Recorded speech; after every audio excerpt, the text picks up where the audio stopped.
2026 సంవత్సరం అనేది మకర రాశి వారికి మామూలుగా ఉండబోవడం లేదు. ఇక్కడ కొన్ని ప్రతికూల అంశాలు ఉన్నప్పటికీ కూడా గ్రహాల గోచారాన్ని పరిశీలన చేస్తే 2026 సంవత్సరం అనేది మకర రాశి వారికి ఒక అభివృద్ధి సంవత్సరంగా ఉండబోతుందని చెప్పుకోవాలి. ఈ సమయంలో ఇంట్లో శుభ కార్యక్రమాలని, జీవితంలో సక్సెస్ని, గ్రోత్ని ఇచ్చే సంవత్సరంగా 2026 సంవత్సరాన్ని చెప్పుకోవాలి. అందరికీ నమస్కారం. నేను మీ Surya Sunil. Welcome to our channel.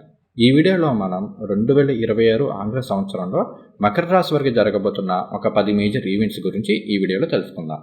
అయితే ఇక్కడ ఇదేమి ఉగాది రాశి ఫలితాల వీడియో అయితే కాదు.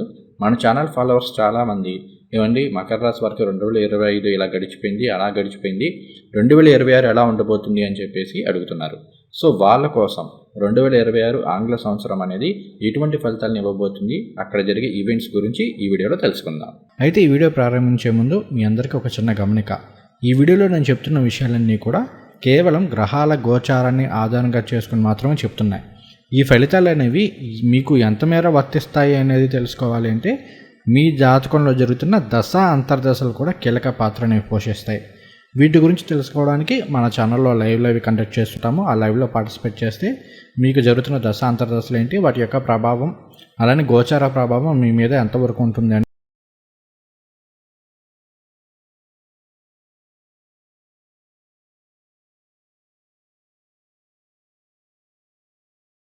సంవత్సరంలో మకర రాశి వరకు జరగబోతున్న మేజర్ ఈవెంట్స్లో అన్నింటికన్నా ముఖ్యంగా చెప్పుకోవాల్సింది శని భగవానుడి యొక్క గోచారం. ఈయన ముఖ్యంగా 27 జూలై 2026 వరకు అంటే మొదటి 7 నెలల్లో కూడా గోచార శని బలం అనేది మకర రాశి వారికి చాలా బాగుంది. ఈయన తృతీయంలో అంటే 3వ స్థానంలో డైరెక్ట్ మోషన్లో సంచారం చేస్తూ ఉన్నారు. ఈ టైం అనేది కష్టపడి పనిచేసే తత్వాన్ని ఇస్తుంది, బద్ధకాన్ని తగ్గిస్తుంది, మీ మీద మీకు ఒక నమ్మకాన్ని అంటే ఆత్మస్థైర్యాన్ని ఇస్తుంది, ధైర్యాన్ని ఇస్తుంది, ఏ పన్నైనా సరే సాధించుకోగలిగిన కెపాసిటీని ఇస్తూ ఉంటుంది. మొన్నటి వరకు అమ్మో ఇది నేను చేయగలనా లేదా, ఈ పని నా వల్ల అవుతుందా లేదా అని మీ మీద మీకే కాస్త డౌట్ ఉండడం, ఇలా ఉన్న వాళ్ళకు కూడా ఎస్ నేను ఈ పని చేయగలను, నా వల్ల అవుతుందనే నమ్మకాన్ని ఈ 2026 సంవత్సరంలో మొదటి 7 నెలల్లో మకర రాశి వాళ్ళు పొందబోతున్నారని చెప్పుకోవాలి. అలానే ఇంకొకటి ఏంటి అంటే తృతీయంలో శని భగవానుడి యొక్క సంచారం అనేది మంచి మాటకారితనాన్ని ఇస్తుంది, కమ్యూనికేషన్ స్కిల్స్ని ఇంప్రూవ్ చేస్తూ ఉంటుంది. స్లోగా మంచి కమ్యూనికేషన్ స్కిల్స్ అనేవి ఇంప్రూవ్ అవుతాయని చెప్పుకోవాలి. ఎవరితో ఎలా మాట్లాడాలి, ఏ సిచ్యువేషన్లో ఏ విధంగా ప్రవర్తించాలి అన్న ఆలోచన విధానం ఇదంతా కూడా మనకి ఈ టైంలో వస్తుందని చెప్పుకోవాలి. అలానే శత్రువుల మీద విజయాన్ని సాధించగలుగుతారు. ఇప్పటి వరకు అంటే మిమ్మల్ని ఎవరైనా ఇబ్బంది పెడుతుంటే మీరు మోస్ట్లీ పక్క చేయడమో అలాంటివి భరించడమో చేస్తూ ఉంటే ఈ టైంలో ఎదురు తిరగడము, మిమ్మల్ని మీరు చేసుకోవడము, ఇవన్నీ కూడా చేసే అవకాశాలు అనేవి ఎక్కువగా ఉన్నాయి. ఈవెన్ ఈ టైంలో ఒక విధంగా చెప్పాలి అంటే అసలు మీ జోలికి రావడానికి కూడా ఎదుటివాడు ఆలోచించేంత కెపాసిటీ అనేది మీకు వస్తుందని చెప్పుకోవాలి. ఇక 2వ పాయింట్, సరేనండి జూలై వరకు కూడా శని భగవానుడు బాగానే ఉన్నారు, మరి ఆ తర్వాత ఏంటి?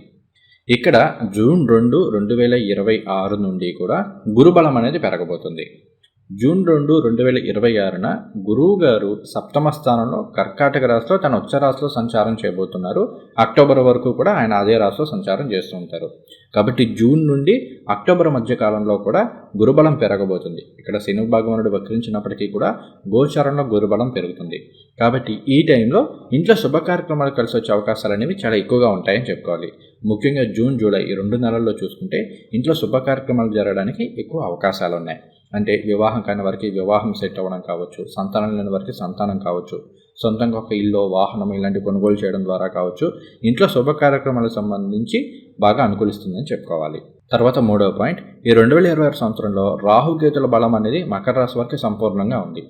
వీళ్ళిద్దరూ కూడా 2026 డిసెంబర్లో రాశి మారుతున్నారు. కాబట్టి జనవరి నుండి చూసుకుంటే డిసెంబర్ వరకు కూడా 2వ స్థానంలో రాహువు సువర్ణమూర్తిగాను, అలానే 8వ స్థానంలో కేతువు సువర్ణమూర్తిగాను సంచారం చేస్తున్నారు.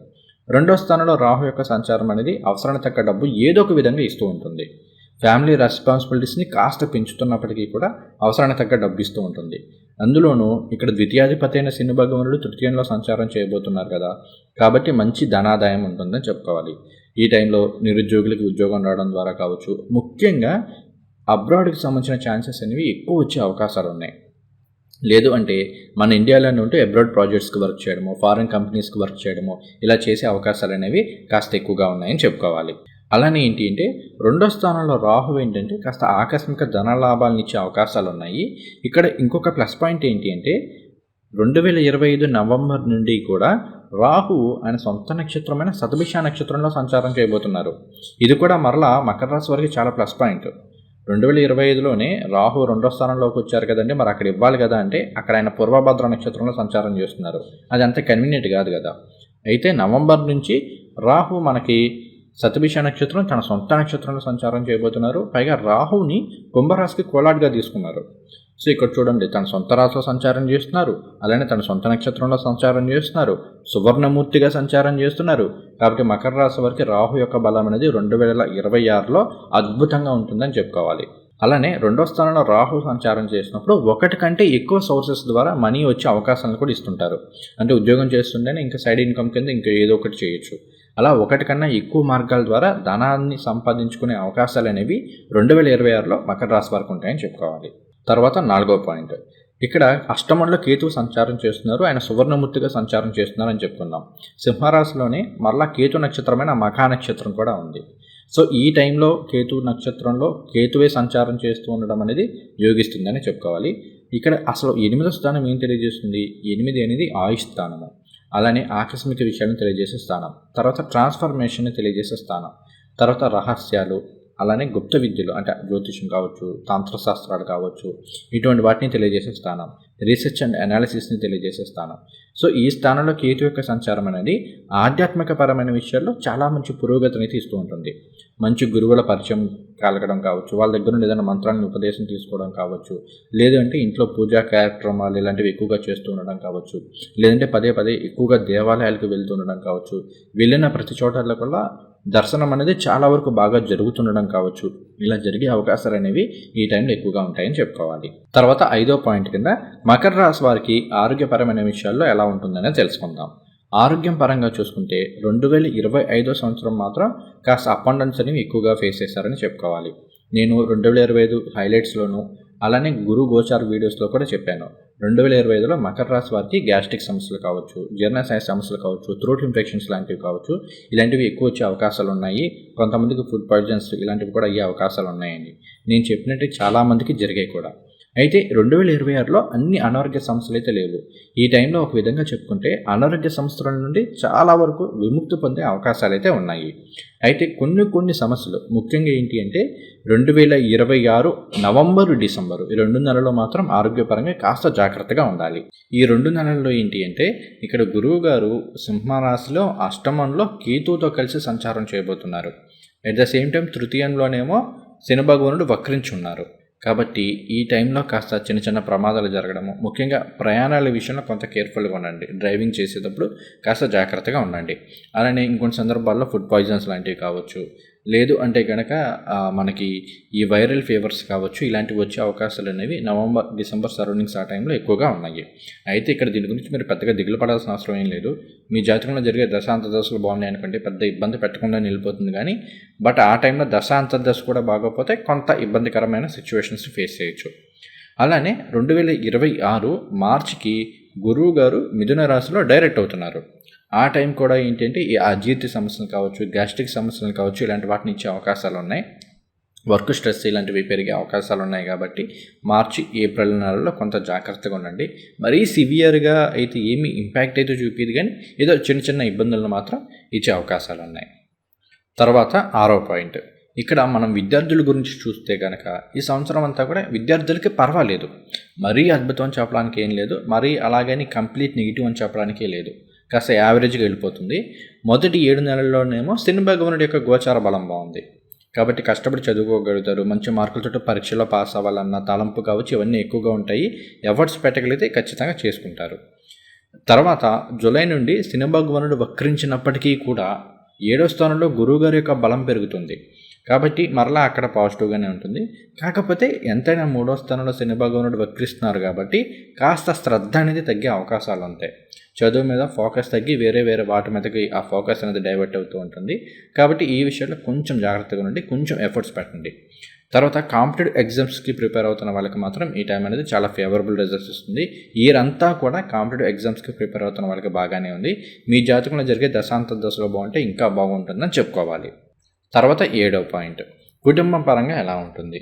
ఇక్కడ మనం ఆల్రెడీ చెప్పుకున్నాము 2026 జూన్ తర్వాత నుండి ఇంట్లో శుభ కార్యక్రమాలు జరిగే అవకాశాలు అనేవి ఎక్కువగా ఉన్నాయని. కాబట్టి వివాహం కాని వారికి వివాహము, సంతానం లేని వారికి సంతానము ఇలా కలిగే అవకాశాలు ఉన్నాయి. అలానే కుటుంబ సభ్యుల మధ్య సుఖ సంతోషాలు అనేవి ఉంటాయి. ఇప్పటి వరకు ఏంటంటే ఫ్యామిలీలో చిన్న చిన్న డిస్టర్బెన్స్ ఉండడము, మీరున్న టైంకి వాళ్ళు లేకపోవడము, లేదంటే మీ మాట వాళ్ళు వినకపోవడమనో, మిమ్మల్ని వాళ్ళు అర్థం చేసుకోలేకపోవడమనో, ఇట్లా చిన్న చిన్న ఇబ్బందులు ఉన్నప్పటికీ కూడా 2026 సంవత్సరం అనేది చాలా వరకు పాజిటివ్గానే ఉంటుంది. చిన్న చిన్న సమస్యలు ఉన్నప్పటికీ అవన్నీ కూడా స్లోగా తీరిపోతాయనే చెప్పుకోవాలి. అలానే ఇంకొకటి ఏంటి అంటే ఈ టైంలో కాస్త బంధుమిత్రులను కలిసే అవకాశాలు కావచ్చు, సొసైటీలో కూడా మీకంటూ మంచి గుర్తింపు రావడానికి మీరు చేసే ప్రయత్నాలు కావచ్చు, ఇవన్నీ కూడా సఫలీకృతం అవుతాయని చెప్పుకోవాలి. తర్వాత 8వ పాయింట్, మకర రాశి వారికి ఆర్థికంగా ఎలా ఉంటుంది? బ్రహ్మాండంగా ఉంటుందని చెప్పుకోవాలి. ఇక్కడ ధనాధిపతి అయిన శని భగవానుడు తృతీయంలో సంచారం చేస్తూ ఆయన 5, 9, 12 స్థానాలను వీక్షిస్తున్నారు. అలానే గురువు గారు 2026 జూన్ వరకు కూడా మిథున రాశిలో సంచారం చేస్తూ తులారాశిని ఆస్పెక్ట్ చేస్తూ ఉంటారు. అలానే ధనుర్ రాశిని ఆస్పెక్ట్ చేస్తుంటారు. అలానే కుంభరాశిని ఆస్పెక్ట్ చేస్తుంటారు. అంటే 10, 12, 2 స్థానాలను ఆస్పెక్ట్ చేస్తుంటారు. జూన్ తర్వాత నుండి చూసుకుంటే కర్కాటకంలో సంచారం చేస్తూ మన లాభస్థానాన్ని, మన జన్మరాశిని, అలానే 3వ స్థానాన్ని ఆస్పెక్ట్ చేస్తూ ఉంటారు. ఇక్కడ చూడండి, జూన్ వరకు ఏమో చక్కగా గురువు గారు శని భగవానుడు వీళ్ళిద్దరు కాంబినేషన్లో చూసుకుంటే మనకి 5 యాక్టివేట్ అవుతుంది, 9 యాక్టివేట్ అవుతుంది, అలానే 10వ స్థానం యాక్టివేట్ అవుతుంది, 2 యాక్టివేట్ అవుతూ 12 యాక్టివేట్ అవుతుంది. సో ఈ కాంబినేషన్ అనేది ఏంటి అంటే విదేశాలకి బాగా కనెక్ట్ అవుతూ ఉంటుంది. అబ్రాడ్ ఛాన్సెస్ని చాలా ఎక్కువగా ఇచ్చే అవకాశాలు అనేవి ఈ టైంలో ఉన్నాయి. చదువు రీత్యానో, ఉద్యోగ రీత్యానో, లేదంటే సరదాగా విదేశాలకు వెళ్ళడం ఇలా జరిగే అవకాశాలు ఉన్నాయి. విదేశాల్లో ఉన్న వాళ్ళకి ఈ టైంలో జాబ్ ఆపర్చునిటీస్ వచ్చే అవకాశాలు ఎక్కువగా ఉన్నాయి. లేదా మన ఇండియాలో ఉంటే ఎంఎన్సీ కంపెనీలకి ఇటువంటి వాటిలో ఉద్యోగాలు చేయడానికి ఎక్కువ అవకాశం ఉంది. తర్వాత మంచి ధనాదాయం అనేది ఉంటుంది. ఈ సంవత్సరం అంతా కూడా అటు శని భగవానుడు, గురువు గారు ఏదో ఒక విధంగా ఆర్థికానికి సంబంధించిన 2, 6, 10, 11 లాంటి స్థానాలను సపోర్ట్ చేస్తూ ఉన్నారు కాబట్టి ఫైనాన్షియల్గా చాలా బాగుంటుంది. బిజినెస్లో చాలా మంచి గ్రోత్ ఉంటుంది. చాలా మంచి ఎక్స్పాన్షన్ అనేది ఈ టైంలో ఉండే అవకాశాలు ఉన్నాయి. అలానే మల్టిపుల్ ఇన్కమ్ సోర్సెస్ అనేవి ఉంటాయి. అలానే ఈ టైం అనేది చేతి వృత్తిదారుల వారికి బ్రహ్మాండంగా యోగిస్తుందని చెప్పుకోవాలి. చాలా అనుకూలమైన ఫలితాలను అయితే ఇస్తుంది. మీరు కనుక కాస్త డిసిప్లైన్గా ఖర్చులు తగ్గించుకొని, చాలా వరకు తగ్గుతాయి అనుకుంటే అయినా మీరు ఇంకొంచెం ఖర్చులు తగ్గించుకొని ఇన్వెస్ట్మెంట్స్ సైడ్ కనుక దీన్ని ఫోకస్ చేస్తే 2026 అనేది మకర రాశి వారికి ఫైనాన్షియల్గా అద్భుతంగా యోగిస్తుంది. అలానే ఈ టైం అనేది చక్కగా ప్రాపర్టీస్ని తీసుకోవడానికి కూడా బాగుంటుంది. సొంతంగా ఏదైనా ఇల్లు, వాహనమో ఇలాంటివి ఏదైనా కొనుగోలు చేయడానికి కూడా చాలా మంచి అవకాశాలని అటువంటి వాటిని ఇస్తే ఇస్తూ ఉంటుంది. ఇక 9వ పాయింట్ కింద మనం విభిన్న వర్గాల వారి గురించి, విభిన్న రంగాల వారి గురించి తెలుసుకుందాం. ముందుగా మకర రాశిలో ఉన్న మహిళలకి 2026 సంవత్సరం అనేది చాలా వరకు యోగిస్తుందని చెప్పుకోవాలి. ముఖ్యంగా ఉద్యోగం చేసే వాళ్ళు ఎవరైతే ఉన్నారో, ప్రొఫెషనల్ ఫీల్డ్లో ఉన్న వాళ్ళందరికీ కూడా చాలా బాగుంటుందని చెప్పుకోవాలి. ఈ టైంలో మంచిగా ఇంక్రిమెంట్లు రావడము, ప్రమోషన్లు రావడం జరిగే అవకాశాలు ఎక్కువ ఉన్నాయి. కాకపోతే ఇంటి నుండి కాస్త దూర ప్రాంతాలకి ట్రాన్స్ఫర్లు అయ్యే అవకాశాలు ఉన్నాయి. సో ఫ్యామిలీ నుంచి కొంచెం దూరంగా ఉండవలసిన సిచ్యువేషన్స్ ఉన్నాయి కాబట్టి ఈ విషయంలో కొంత జాగ్రత్త తీసుకోండి. మీకు దగ్గర ప్రాంతాల్లో ట్రాన్స్ఫర్ అవ్వడానికి ఏమైనా ప్రయత్నాలు చేస్తే అవుతాయి అనుకుంటే అటువంటి ప్రయత్నాలు చేసుకోండి. ఎందుకంటే ఉన్న ట్రాన్సిట్ కాంబినేషన్ ఎలా ఉంది అంటే కొంచెం దూర ప్రాంతాలకి ట్రాన్స్ఫర్ అయ్యే అవకాశాలను అయితే చూపిస్తుంది. అలానే ఈ రాశిలో ఉన్న మహిళలు కాస్త హార్మోనల్ ఇష్యూస్ని ఎక్కువగా ఫేస్ చేసే అవకాశాలు ఉన్నాయి. పీసీఓడి, పీసీఓఎస్ లాంటివి కావచ్చు, థైరాయిడ్ లాంటివి కావచ్చు, కొంత ఎక్కువ ఇబ్బంది పెట్టే అవకాశాలు ఉన్నాయి. కాబట్టి డైట్ విషయంలో చాలా జాగ్రత్తగా ఉండండి. అలానే కాస్త రెగ్యులర్గా ఎక్సర్సైజ్ చేయడం లాంటివి అలవాటు చేసుకోండి. తర్వాత ఈ రాశిలో ఉన్న వృద్ధుల గురించి మాట్లాడుకుందాము. వృద్ధులకైతే కనుక చాలా వరకు బాగానే ఉన్నప్పటికీ నవంబరు, డిసెంబర్ 2026 కొంచెం జాగ్రత్తగా ఉండండి. ఎందుకంటే ఆ టైంలో వాహన ప్రమాదాలు ఇలాంటివి జరిగే అవకాశాలు ఉన్నాయి కాబట్టి కొంత ఇబ్బందికరమైన సిచ్యువేషన్స్ అయితే ఉండొచ్చు. ఇది కాకుండా ఇంకా మీకు జరిగే దశాంతర దశల మీద ఎలా ఉంటుందనేది ఎక్కువ ఆధారపడి ఉంటుంది. బట్ ఈ సంవత్సరంలో మాత్రం ఆ 2 నెలల్లో కొంత కేర్ఫుల్గా ఉండండి. తర్వాత కన్స్ట్రక్షన్ ఫీల్డ్లో ఉన్న వాళ్ళకి, అంటే ముఖ్యంగా వెంచర్ చేసే వాళ్ళు కావచ్చు, డెవలప్మెంట్కి సంబంధించిన వాళ్ళు అయితే కనుక అగ్రిమెంట్స్ విషయంలో ఈ సంవత్సరం అంతా కొంత కేర్ఫుల్గా ఉండండి. తర్వాత మార్కెటింగ్ ఫీల్డ్లో ఉన్న వాళ్ళు ఎవరికైనా సరే ఈ ఇయర్ అనేది బ్రహ్మాండంగా యోగిస్తుంది. శని భగవానుడి యొక్క గోచారం కావచ్చు, తర్వాత గురువుగారి యొక్క గోచారం కావచ్చు, చాలా వరకు యోగదాయకంగా ఉంది కాబట్టి మార్కెటింగ్ ఫీల్డ్లో ఉన్న వాళ్ళకి చాలా బాగుంటుందని చెప్పుకోవాలి. తర్వాత జర్నలిస్టులకి, వీళ్ళకి, సోషల్ మీడియా రంగాల్లో ఉన్న వాళ్ళకి కూడా బాగానే ఉంది. తర్వాత స్పెక్యులేషన్కి సంబంధించి తీసుకుంటే స్పెక్యులేషన్లో ఇక్కడ ఇంట్రాడే కంటే కూడా పొజిషనల్ ట్రేడింగ్ కావచ్చు, లాంగ్ టర్మ్కి సంబంధించిన ఇన్వెస్ట్మెంట్స్ లాంటివి కావచ్చు ఎక్కువగా యోగించే అవకాశాలు ఉన్నాయి. ఇంట్రాడే అయితే మాత్రం కొంచెం ఆల్ ఆఫ్ ద సడన్గా మనీ లాసెస్ అయ్యే అవకాశాన్ని కాస్త గోచార రీత్యా ఉన్నాయి కాబట్టి ఆ విషయంలో కొంత జాగ్రత్తగా ఉండండి. తర్వాత చేతి వృత్తిదారుల వాళ్ళందరికీ కూడా బ్రహ్మాండంగా ఉంటుందని ఆల్రెడీ మనం చెప్పుకున్నాము. తర్వాత చూసుకుంటే లాయర్లకి వీళ్ళకి బాగానే ఉంది. మరీ అద్భుతం అని చెప్పడానికి ఏం లేదు, కానీ వెళ్ళిపోతుంది, వాళ్ళకి సామాన్యంగానే ఉంటుంది. డాక్టర్ల వీళ్ళకి కూడా బాగానే ఉంది. అలానే ఇక్కడే విదేశాల్లో ఉన్న మన మకర రాశి వాళ్ళ గురించి కూడా చెప్పుకుందాము. విదేశాల్లో ఉన్న మకర రాశి వాళ్ళకి జనవరి 20 తర్వాత ఉద్యోగపరమైన విషయాల్లో ఏదైనా ఒక పాజిటివ్ న్యూస్ వచ్చే అవకాశాలు ఉన్నాయి గోచార రీత్యా చూసుకుంటే. సో ఒకసారి ప్రయత్నం చేయండి. జాబ్ లేని వాళ్ళు ఈ టైంలో కాస్త ఎక్కువ ఫోకస్ చేయండి. 2026 జనవరి 20 తర్వాత నుంచి మాత్రం బాగుంటుందని చెప్పుకోవాలి. అలానే మకర రాశి వాళ్ళు సొంతంగా ఒక ఇల్లు, వాహనం ఇలాంటివి కొనుగోలు చేయాలి అనుకున్న వాళ్ళకు కూడా 2026 జనవరి 20 నుండి ఫిబ్రవరి 23వ తేదీ వరకు కూడా ఒక గోల్డెన్ పీరియడ్ లాంటిది నడుస్తుంది. సో ఈ టైంలో ఏదైనా మీ దగ్గర మనీ ఉంది, కాస్త ప్రయత్నాలు ఎక్కువగా చేస్తుంటే కాస్త ఎక్కువ ఎఫర్ట్స్ పెట్టండి, అయిపోయే అవకాశాలు ఉన్నాయి. ఈవెన్ ప్రాపర్టీస్ని సేల్ చేయాలి అనుకున్న వాళ్ళకి కూడా ఈ టైం అనేది చాలా ఫేవరబుల్గా ఉంటుందని చెప్పుకోవాలి. ఇక 10వ పాయింట్ కింద మనం రెమెడీస్ గురించి మాట్లాడుకుందాము. ఈ టైంలో మొదటి 7 నెలల పాటు కూడా మనకి 2026లో శని భగవానుడి యొక్క గోచారం బాగుంది. అయితే అక్కడ వరకు కూడా గురు గోచారం కాస్త ఇబ్బందికరంగా ఉంటుంది కాబట్టి గురు స్తోత్రాలు చదువుకోవడము, దక్షిణామూర్తి స్వామివారి స్తోత్రాలు పారాయణ చేయడం చేసుకోండి. 2026 జూలై ఆ టైం నుండి కూడా శని భగవానుడు వక్రిస్తున్నారు కాబట్టి కాలభైరవాష్టకం అనేది చదువుకోండి.